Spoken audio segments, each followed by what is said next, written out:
Méditation de la communauté des disciples du Christ vivant en ce lundi de la première semaine de l'Avent, année liturgique A. Évangile de Jésus-Christ selon saint Matthieu, au chapitre 8, les versets 5 à 11. En ce temps-là, comme Jésus était entré à Capharnaüm, un centurion s'approcha de lui et le supplia.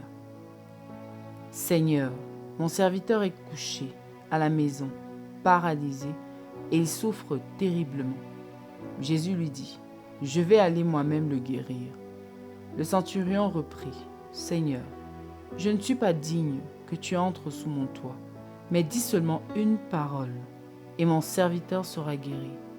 Moi-même qui suis soumis à une autorité, j'ai des soldats sous mes ordres. À l'un je dis, va, et il va. À un autre, viens, et il vient. Et à mon esclave, fais ceci, et il le fait. » À ces mots, Jésus fut dans l'admiration et dit à ceux qui le suivaient, « Amen, je vous le déclare, chez personne en Israël, je n'ai trouvé une telle foi. Aussi je vous le dis, beaucoup viendront de l'Orient et de l'Occident et prendront place avec Abraham, Isaac et Jacob au festin du royaume des cieux. » Acclamons la parole de Dieu. Méditation. Frères et sœurs bien-aimés du Christ, rendons grâce à Dieu notre Père pour toutes les merveilles qu'il accomplit dans nos vies. Il envoie son Fils bien-aimé pour nous sauver du péché.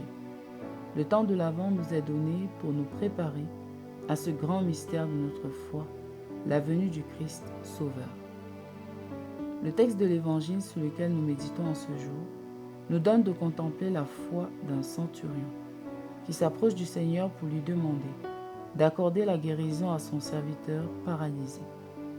Alors que le Christ propose d'aller lui-même le soigner, le centurion croit qu'il suffit à Jésus de dire un mot pour que son serviteur soit guéri. Pour ce centurion, le Seigneur n'a pas besoin de se déplacer. Sa parole suffit. Et Jésus, admiratif de sa foi, nous appelle à croire non seulement en lui, mais aussi en sa parole.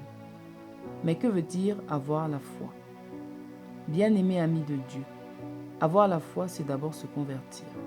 Oui, on ne peut pas avoir la foi si l'on ne se convertit pas.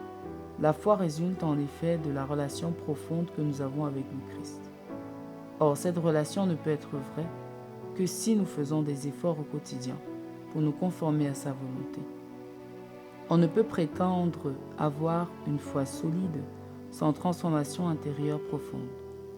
En nous appelant à la foi en ce jour, le Seigneur nous appelle par ricochet à un détour dans notre vie, en abandonnant nos conduites mauvaises et en recherchant le bien en tout temps et en toutes choses, en donnant du sourire aux autres, en se réconciliant avec nos frères et sœurs, en aimant et en donnant la joie au ciel. Avoir la foi, c'est par ailleurs reconnaître que nous ne sommes pas dignes du Seigneur, mais avoir en même temps la ferme conviction qu'il ne nous abandonne pas. Bien-aimés, nous nous reprochons certainement beaucoup de choses. Nous savons dans notre fond intérieur que nous n'agissons pas toujours comme des enfants de Dieu. Parfois même, nous nous comptons en ennemis de la croix du Christ, ce qui nous entraîne très souvent à nous éloigner davantage. Nous avons honte de nous et de notre péché, et arrêtons de faire des efforts, que ce soit dans la prière ou dans les actes. Par l'exemple du centurion, le Seigneur nous enseigne que même quand nous nous sentons sales, nous ne devons pas avoir peur de nous approcher de lui. Le centurion a bel et bien reconnu qu'il n'était pas digne, mais cela ne l'a pas empêché de prier le Seigneur. C'est en réalité en s'approchant de Dieu tel que nous sommes qu'il pourra nous transformer, nous montrer nos erreurs et nous donner la force de nous corriger.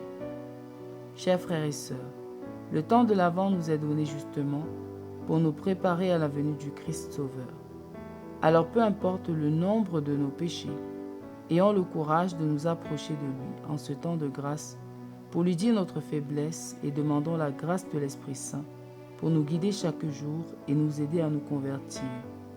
Et ainsi, recevoir de notre Seigneur la grâce d'une foi plus ardente. Prions.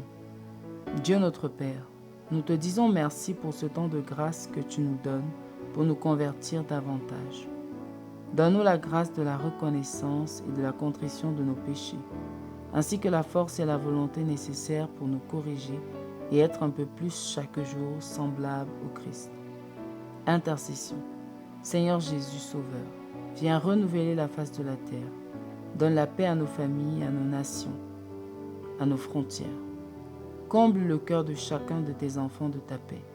Puisse la justice et la paix véritable régner dans notre monde en désarroi.